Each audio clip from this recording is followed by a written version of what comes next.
or are you all? Why not? No, Why not? no, Yeah, I think that's a good idea, like a napkin. Why not? Thank you, Ta. Yeah. Alright guys, so we're rolling at the moment. I'll Yep. let you know when I start rolling this one. So take a deep breath everyone and begin whenever you feel. Okay.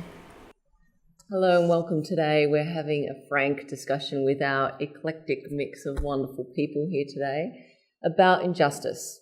We're going to be sharing stories about personal things that have happened, and we're wanting to ask some really important questions about what can be done about what has happened. We're joined with Rizzo. Hi Rizzo. We've got Scott Price. Hello. Hi Scott. And we have Teresa Barragan. Welcome to the Injustice series, where we talk about real-life stories of injustices. Today we welcome 3 members of our community who each found the powers that be were the perpetrators, or that hindered justice, or looked the other way instead of seeking justice. We start with Rizzo. Sexual assault is a horrendous and deplorable offence that no one should ever have to endure. By no means do we pardon the violent offenders who commit rape, but evil does not always just come in the form of physical attack. It can occur when people in a position to help look the other way instead. Rizzo says she has not only experienced the trauma of sexual assault, but has come to find the systems established supposedly to help and prevent these events has instead put her through traumatic investigation practices, yet still not even a trial has been set for the perpetrator. Perpetrators, a person who carries out a harmful, illegal or immoral act. Perpetrators are also those who also look the other way when laws are broken for personal reasons. So Rizzo, firstly, can you share with us what your story is? Yes, so basically my story is that this summer, the past summer, I was raped coming back from work. I've contacted the police, I've contacted everyone to try to get this person in prison and to get him punished, and nothing's happened. You found that the police haven't done anything about it. What have you found that you can do for yourself? Well, the only thing I can do for myself and to protect maybe the people around me where I live, because where I live is a very small community and we're all very close to each other and we all live above each other, put it that way. And the only thing I could do was to share the story to everyone so that everyone knew who this person really was, who'd been living amongst us for years, and to tell them who he really was, and so that everyone would hate him, and hopefully that would drive him away from where I live. So could you say, Rizzo, that you took justice into your own hands in this situation? I guess in a way, at least I tried to do whatever it was I could do at my level while staying legal. Justice has definitely not been served in this case, whether it be by me or by anyone else. And something should definitely have been done about it, and no one did. So I did what I could, but it should have been more than that. How do you think justice could or should have been served? He should have been taken right at the moment that I said that what he had done. He should have been taken into the police and convicted right there and then. So what would you say is the main injustice of your experience? Well, main injustice would be that the laws that were meant to protect us in this case were not implemented, and that he's still roaming free. And I think it's injustice that we're led to believe that these laws protect us, and everyone says that the police will help us and we're safe, and we're not. Thank you so much, Rizzo, for coming forward with your story. As we know, you're not the only person who's had this experience, and it's so important that we say something. Thank you for coming forward. Sure. And I really do hope that we can seek justice being served for you and for all people out there that have had the same experience. I hope that maybe people will speak out more if they hear other stories, that they say it's okay and it's not. You don't have to be ashamed about saying these things. It happens. Absolutely. Are you okay to talk a little bit more about what you tried to do to get a bit of justice? Because although you referred to going to the police, maybe if you could extend it a bit about, I made a statement, they didn't make any calls, they didn't investigate. Would you be okay with that? Yeah. So basically, I went to the police a week after the rape, so the physical evidence had already been erased by then. But I gave in a statement. They took him in for questioning the next day. He denied everything, and that was at that stage. That was all that was done. He was put into questioning, and no further investigation, no nothing. And I had to go to see people myself around the community and listen to their stories about this guy. And I found out that he'd been harassing physically almost half a dozen other girls, and so took that back to the police in the hope that they open up the investigation again, which they did. So they came in, they interviewed all the other girls, they gave in their statements, they brought him back for questioning. And so as he was brought back for questioning, they brought me back to the police station as well for questioning. And when I arrived, they said to me that he was there at the police station. They asked me if I would be okay to talk to him or to see him. I think a bit in shock at the moment for the question, so I just said, okay. And I went in there, and he was sitting there in the room just normal, as if nothing had ever happened. And apparently what I've been told is the principle of a meeting between the victim and the perpetrator is to basically push them both to the limit and see which one of them is going to give up first. Basically. Neither one of us did give up. So we stick both to our stories, and that's it. They let it go, and they've been contacting me the last few months saying that they were investigating, but from my contacts I've heard that he's now in the area just doing everything he wants. Nothing's done. What more do you feel could be done in this situation from a legal perspective? Well, I think the minimum they could do in this case is at least take him away from me. He lives literally like 500 meters away from my own house. The least they could do is make sure that he cannot get near me. I really feel that he should be put to prison. That's the only justice that could really be served in this case. Could you say, Rizzo, that you, to an extent, have had to take control of how justice can be served for you? Yes, in this case I had to. If I hadn't done anything, no one would know, and he'd probably go on with his list of the half a dozen girls, and he'd just carry on doing the same thing. And I was maybe the only one he raped, but I feel pretty certain that he would have done it to someone else. Thank you so much for sharing your story, and I hope that this isn't the end of it, that actually we're going to start to create some real inroads into change here. Yeah, I hope so. It's about time. Do you have anything that you'd like to say to other people who've had the same experience as you? I guess the only thing I can say is don't wait. If you do get raped or harassed or something, just take it to the police it sounds horrific that way, but while the evidence is still on your body, take it to the police and right away, and don't hide it, because it's not shameful, it's nothing bad. Something bad has happened to you, but it's not something you have to be ashamed about. And if you speak up, then in the end it will be better. Thank you so much, Rizzo. Sure. Abuse strikes in many forms. Occasionally the organisation or individuals meant to be dedicated to helping you are responsible for the abuse itself. Today Scott shares his own story of caregiver abuse, how he stood up to those who abused him, but had yet to see any legitimate action taken against the perpetrators. Scott, you've got a couple of stories you'd like to share with us today? Yeah, I do. So I actually got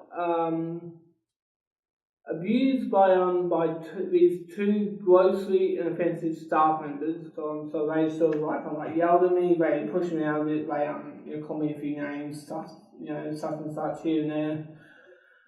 So I basically had to get out of it. I think I was actually sent to some other house, which thank God for that. But I don't know, I mean, it was just hectic. It was just had to get the hell out of there. Just for a bit of context, so you're a professional actor? Yes, I am. I'm with a Geelong theatre company called Back to Back Theatre. Yeah. So did you feel, Scott, that justice was served in that experience? Yes, it was. Yeah, it was. Great. What did you do to seek justice through the legal system? Oh, well, I didn't actually go through the legal system because obviously I think I just said I didn't want to actually press any charges, so that was probably I just left it there. But I did basically make, I think it was like 2 complaints to the DHS, and they had no response, so that was probably what that was. But yeah, I think what it was, to be honest, so the woman who obviously abused me for some reason came through. And obviously, I think it was her house. I think for that reason, she was still working at the time, and all that sort of happened. She came back into our new house, and I just actually was in my room. And I just said, "Oh, get out now!" And this is So literally told. I told her to get out, and that was So Scott, what would you say was the main injustice in this experience of what? Of this, as you say, supposed support workers and care workers. What's been the main injustice of this experience for you? So I think for me, if you speak up, I think go ahead. But I think, it literally is, and look, I'm not sure if it's just me, but it's probably just happening around Australia. But it's just don't do it. Don't do it. Sure. Thank you so much, Scott, for sharing your stories. Anytime. Yeah.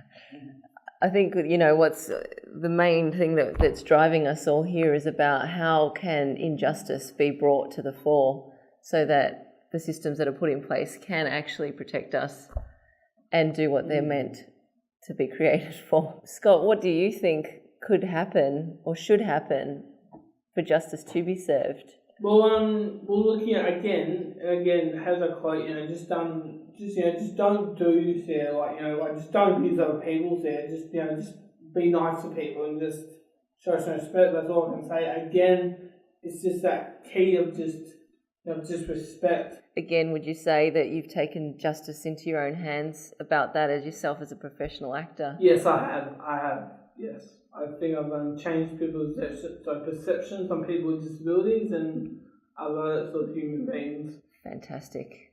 Keep going, Scott. You're doing good work. Thanks.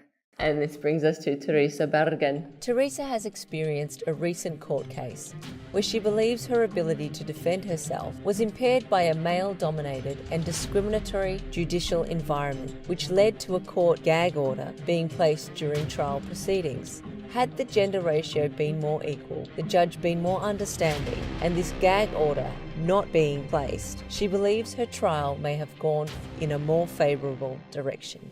I'm very much aware of that there are injustice. Definitely it needs to be being changed in the justice, and particularly in my case, or my experience going to court, I seen that it's not justice. Things have to be changed, and I was much aware of that, especially for female, we are very much disadvantaged because the whole court, I would say, majority are male. Therefore, we as a female, when we're going to bring a case, we are totally disadvantaged. The corruption is there. And for this situation is that my own experience, I have suffering depression, anxiety, and affected my career, affect the family. And as I was saying, this is the case that the person who should be persecuted is the person who should pay the cost or the damage. But they turn things around and the innocent have to pay cost, damage, and they accuse you of, you might have made up these stories, things like that.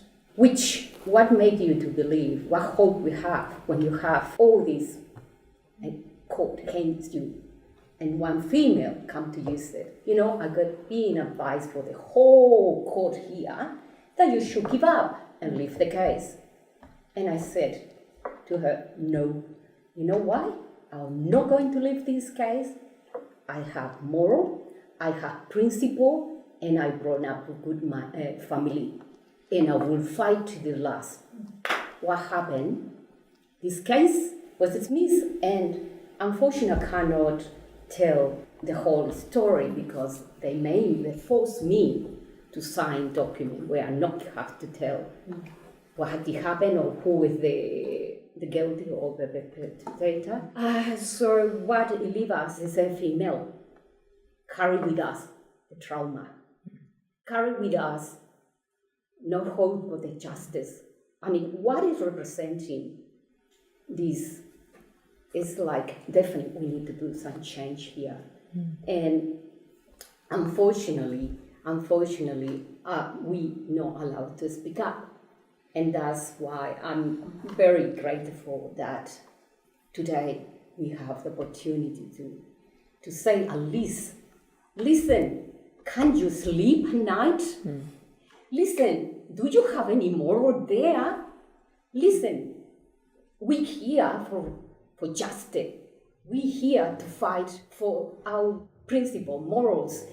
And yes, Rosie here, sorry, pronounce right? Rizzo, sorry. Sorry.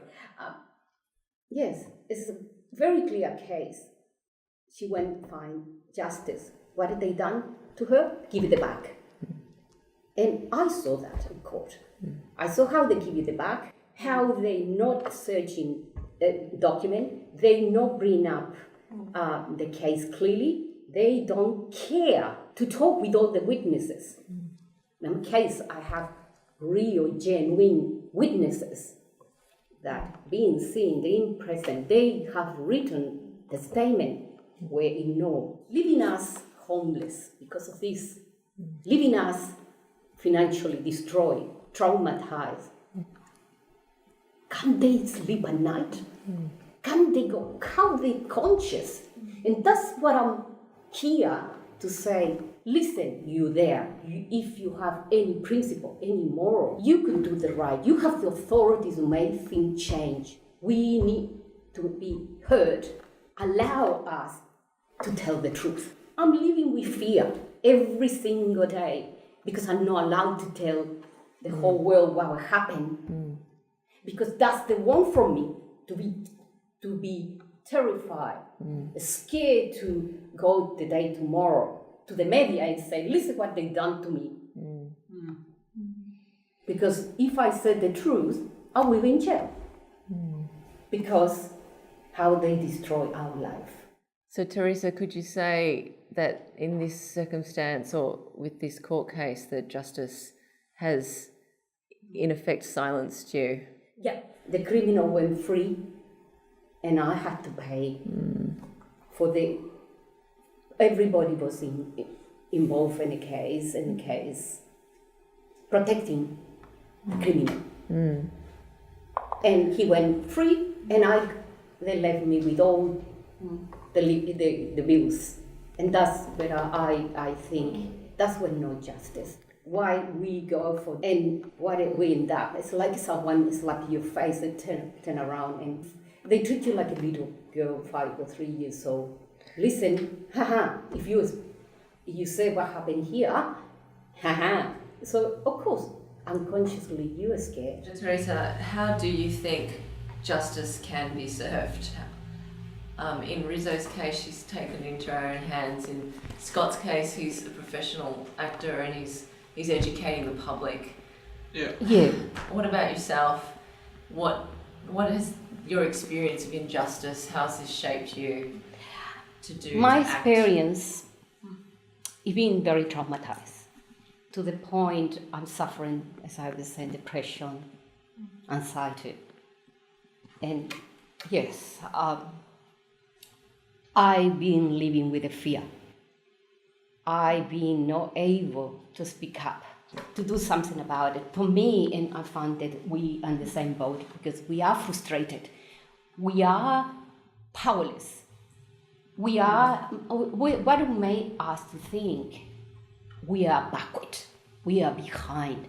We are no, as we call ourselves, we progressive. No. In that case, no.